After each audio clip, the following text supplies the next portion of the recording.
Hello and welcome to our viewers on ASI News Broadcast, bringing you the latest top news for today. Government debt on a dangerous track. Legislative and economic changes have improved the federal government's short-term deficit, according to a new outlook from the Congressional Budget Office.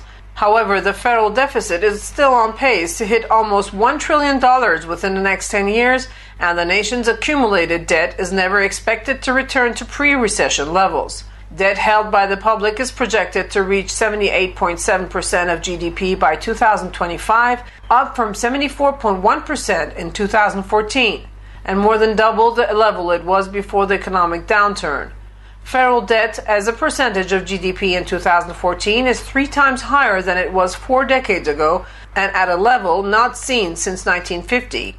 A previous long-term report by the Congressional Budget Office showed debt could reach 245% of GDP by 2050, meaning if 2 years of the nation's economic growth were entirely devoted to paying off creditors, it still wouldn't be enough to wipe out the debt. Federal debt held by the public leaked at 106% of GDP in 1946 as the country was recovering from World War II.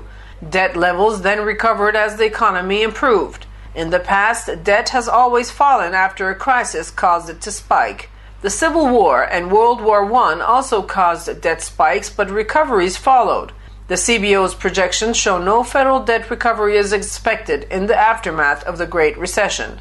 As recently as 2007, federal debt held by the public was only 35% of GDP.